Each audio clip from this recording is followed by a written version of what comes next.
So today with me is Katie Yancey. So we'll just start off with what brought you to Portland? I came to Portland for the sunshine and grad school at Portland State University. Where did you move from? I was living in a lot of places. I was living in Arizona before I came to Portland. I was living in Tucson. Before that I lived in Oakland and Baltimore. So I moved around quite a bit after undergrad, and Portland seemed like a good mix of an urban sort of environment with a lot of green spaces, which I think was important for my work and is still important. Can you talk a little bit about your work? Well, I make video work, but I'm having a hard time saying I make video art because I like to think of it as more of an interdisciplinary practice, and because I do sound and incorporate elements of painting into my work as well. So I like to describe my video work as poetry because I think it's interesting to describe something that's not poetry as poetry, because I compose my work in a very poetic way, and I use writing as a way to organize my thoughts and as a way of composing the video work. Well, we can start the random polling. Yeah. Oh. How would you define your aesthetic? I think that my aesthetic would be more in line with the content of my work, and has a lot to do with the elements that I choose to layer and arrange within the videos themselves. So I think there's definitely like a complexity visually, which I'm interested in. Can you give examples of the things that you layer? Yeah. Video that I've taken out in natural spaces, and so really layering different spaces together, whether that's a more painterly space, a more digital space with other spaces that may or may not be directly related, and so bringing different spaces into conversation with one another is a way to bring more complexity into the work. And in that way, that's kind of perhaps what you're alluding to with like creating poetry with your work. Right, like the way that you compose a poem is through the arrangement of words in a very defined structure. With video, there's ways to arrange imagery and moving imagery through time that can bring pieces into conversation with one another that works in a similar way. Poetry. Whether or not I use text or the written word in the visual work, I think that I'm always thinking about that component, which is probably another question that we might get to. Yeah. But you don't have to search for it. Oh, I'm not. Okay. What are you most excited about? What are you making? And what is on the horizon for Katie Yancey? I am making some sound recording devices using contact microphones, which pick up sound through vibration through objects rather than through the air. I've been making little sculptures that hold the contact microphones and become a part of a costume or become a wearable. What made you want to collect sounds through objects? Well, it started when I went on the Signal Fire residency, and I brought a tape recorder and my tap shoes into the desert and walked on the rocks in the landscape and recorded the sound of that. And so I was thinking about the ways to activate space through my own movements and through my body. And so thinking about these technological methods of recording sound or picking up sound as like an extension of the body. Interesting. I think because I went on the Signal Fire thing too. Well, there's multiple trips, but it's funny that a lot of the people who I talk to who have gone on a Signal Fire trip have been really impacted in a lot of different ways. Yeah, I just love Signal Fire. That's like a nice little plug. Signal Fire rules. Everyone should apply to do a Signal Fire residency. Ryan is great. I didn't meet his wife, but I hear she's awesome too. Next question. All right. What is your workflow like? What do you do to set yourself up? What is absolutely necessary for you to be producing? I think I have to have free time, and which is hard to do when you're working at another job. And flaming hot Cheetos. Flaming hot Cheetos, snacks, tea. Tea is my ritual. I always have tea in my studio. Okay. And cookies. Cookies are good.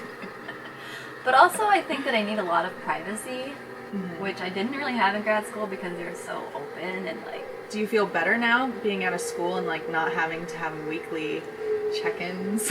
Yes. The pace of it is a lot different than what I was doing when I was in school. Whether or not that's good or not, like maybe I was more productive in grad school because I had that structure and the time and the expectations for producing. But I think that now that I'm out of grad school, it's been more of a natural sort of process where I can make without thinking about all of those things and having those influence what I do and having to sort of cut things short maybe. So definitely. I feel like I should pull from... Oh. I want to do like gymnastic stretches in here. I feel so loosey. All right. What is your favorite exhibition space in Portland? So I was thinking about this last night about how I'm not into galleries at all. I just kind of like lost my tolerance for them. I just tired of them in general. But I think there are really cool spaces in Portland. I've seen a lot of work around that's been real exciting. I really like S1 as far as like the space itself because I think it's really just weird. It's like in the basement of like a shopping center, and just that location and the setting is really interesting to me. And we have some cool workshops going on right now that are neat. Yeah, you were, before we started filming, talking to me about the Women's Beat League. Yeah, Women's Beat League. Look it up. Google it.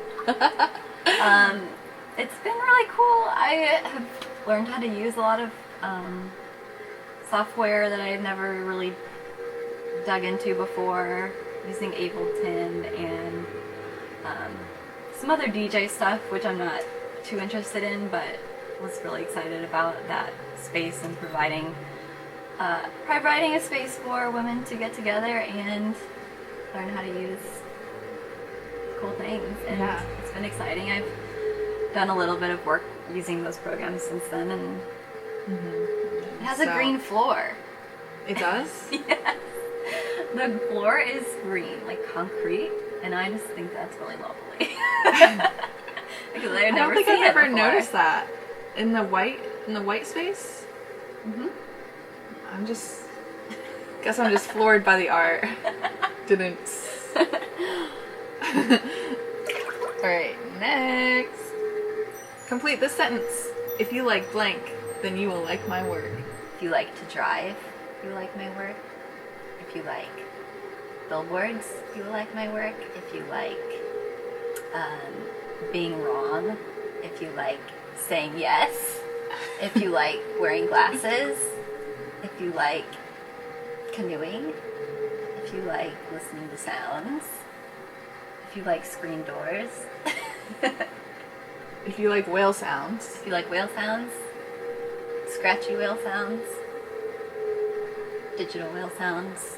Plants, if you like plants. If you like being a citizen pruner. You like my work. If you like gardening.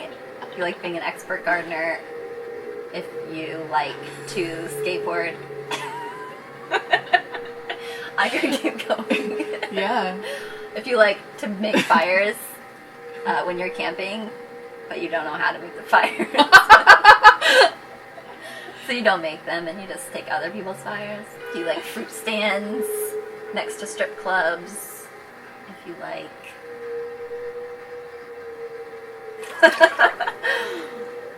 All right. What was the last work that you saw that made you think, dang, I wish I would have thought of that? The last thing that I was really excited about that happened in Portland was, it happened during Poetry Press Week, which is a cool event that happens every year in Portland, and they put it on, and it's this kind of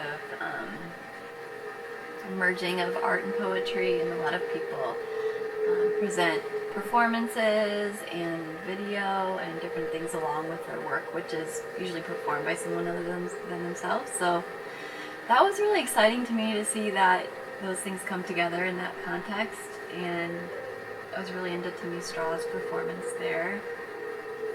That was cool, but my favorite thing that I have seen, I saw last winter in January, and it was something I found at a thrift store, and it was like an amateur drawing of a wrestler. It was really amazing. It was really big, it was like this big, and it was just this really light pencil drawing of this wrestler that probably some child did, I'm not sure. But it was really cool. And I didn't buy it, and then I came back later thinking it would be there, and it was gone. So. Wow. It just lives on in my memory now. Part of me is always thinking in terms of romantic comedies. And my initial thought is, one day you're gonna find a man who you think is really awesome, and you're gonna go into his house, and he'll have that picture. What is that, Serendipity? I think that's a 90s movie with maybe Sandra Bullock. Well, and I has a haven't great seen soundtrack. I haven't seen that, but maybe it's my movie. Maybe because I'm always like hoping that those things happen. Yeah, that's your future. I'm okay with that. What has changed in your practice since attending grad school? Well, I have been doing a lot more with sound. Like I mentioned earlier, I'm doing more with sound recording and making my own sound and altering found sounds, and just feeling really lost and confused. I think the videos are they're coming together, and I'm thinking a lot about the ways that I can merge two seemingly disparate styles that came together in grad school, with one being, more painterly and atmospheric and abstract, and the other being more poetic and representational and more story-like. So I was talking about this the other night, about how grad school brings a community together, and it's sort of this artificial environment. It is, but it's also like really nurturing to be around artists all the time and to have those conversations. And after grad school, that kind of goes away, and it's like, I think that you find your own community in whatever city you're living in, and Portland's hard. I think that people move here from out of town a lot, and it just seems like a transitory place to be, and just seems like people aren't really invested in it, but maybe they are, and I'm just being judgmental about the art scene in Portland, but do you think, so grad school creates this artificial environment, how do you feel about MFA programs that are interdisciplinary? Like, have you ever thought I think about that a lot, like what if I would have just waited and gone to a graduate program that was only painting? Well, my undergrad was it wasn't interdisciplinary, and so there was sculpture and painting, and then that was separate from like photography and new media. So it was really like video, photography, and painting were all these separate disciplines, which for me I struggled with. And I mean, that's at the time when I was working in photography and sculpture and having these separate practices. And I think that being in an interdisciplinary program allowed me to bring them together more, and to have the work be a product of my conception rather than, the medium coming before the work. Sometimes I worry that I know a lot about a lot of different things. Right. And it's like just a little scoop of something, and then I have this mishmash Sunday, and it gives me stomach aches. Yeah, it's kind of terrifying. So I don't to be even in know space. if that like if I were to eat my art, It wouldn't digest well. no, it certainly would not. Yeah, I do think that, but I also think that we're a product of a system that categorizes things for,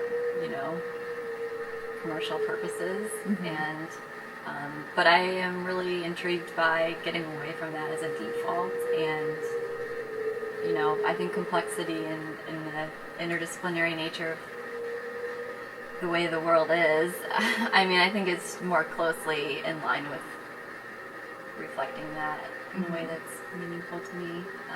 Do you think that for viewers or for audiences that video is more relatable or eye-catching? We consume media so much now on the internet and in other ways that I think it's become really easy to understand that language. But I think that in the same way, people are really not patient to sit there and watch video work, and it's harder to have an audience when they're used to, they have an expectation for what it will be like in a way, like they'll get it in 30 seconds. Right. Am I going to make work that's going to cater to that? Or, and that influences how long I choose to make my work and what environment it's presented in, and which is something that I'm thinking about a lot lately is presentation of the work, and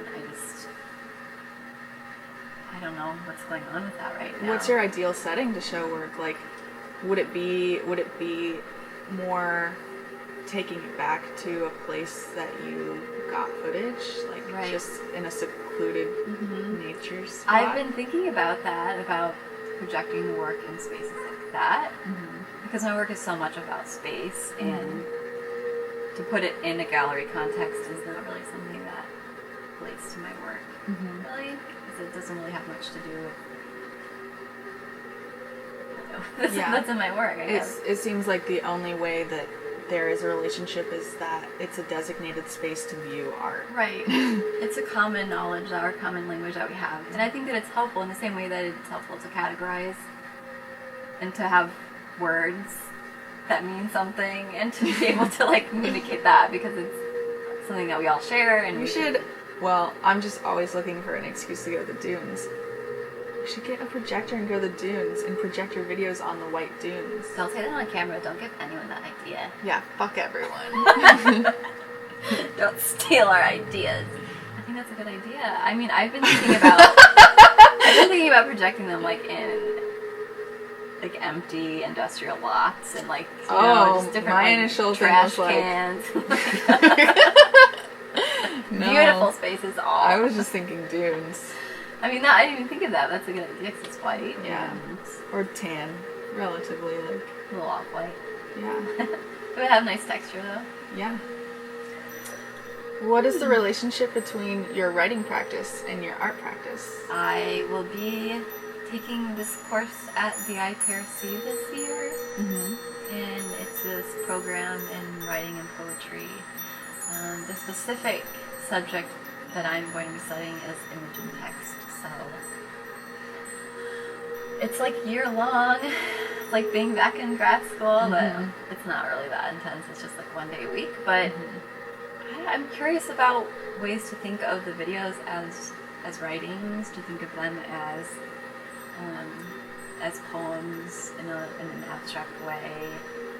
But I hate listening to people read poetry. It's the worst. I went to a poetry reading the other day, and it's oh gosh, I just don't want to listen to you. Because there are ways that people read poems. There's a way that you enunciate and that you It's such a weird thing. And so I think that's why it has to do something else, and it has to come into a conversation with other media in order for it to be meaningful for me, because I think of the first season of Girls, where she tries to read a poem and it's just terrible. But I think there is something about vocalizing those things and expressing them outwardly to a public I read this article recently where she was talking about that too, about how that can influence your work too much. Like just this idea that you have to present it in a certain way, or like you're writing for other people, like the presentation of it can get in the way of like what you really want to do. Next question. Singularity, yay or nay? Yay? Yay! I mean, I am excited about it. I just don't want to be a human anymore. No, I think that, but I don't know if I can imagine or think it's important to imagine a future that's too far off from what we have now. Trying to live in the present. What do you think about singularity? I think I jokingly say, yeah, for sure. Let's do it. Let's go. And some days that feels pretty true to my heart. But most of the time when I'm like, yeah, absolutely, make me a robot, it's said in a very tongue-in-cheek manner. And so I'd probably be like, yeah, nay, yay, maybe. But I also think it might be a relief to not have to be at the point where identity is not an issue anymore. It's not something you have to think about. It's not something that's just so much a part of who we are now. But, and how will love fit into the equation? Like, I think that's one thing that machines might not be able to do. Yeah, no more rom-coms. No more Sandra Bullock. What are we gonna do without her? I don't know. I don't know what she's up to lately. Are there any more questions? Are you sitting on any? Yeah, there's some questions over here. Oh, Lord. Is there a specific work you've made in the last 5 years that felt like a turning point or a new touchstone? I'm flipping the interview format right now. Oh, it's me? I mean, I can... Whoa! Cut that out, Chris. Whoa! Whoa! The work that I started making with the green screen is probably a tipping point for me, for sure, because it allowed me to get into the layers that became really important in the work, and then, putting different spaces together. So that was really a moment for me. Yeah, and it's allowing us to... Are there whales? Can you see the whales? Just getting really close. Maybe orcas. Orcas. But that's what I've wanted to do all summer, is see a whale in real life, because I've never seen one in real life, and I'm like wanting to go up to the San Juan Islands and see some whales. It's my goal. And I don't know if it will ever happen, so we'll just have them here. Yeah. This is as close as we're ever gonna get to the whales. I mean, this is probably as close as we want to get to whales. Yes. They're a little scary in real life, I would imagine. Yeah. All right. Well, we've made it through all the questions, so we're just gonna say goodbye. Woo! I did not see that coming.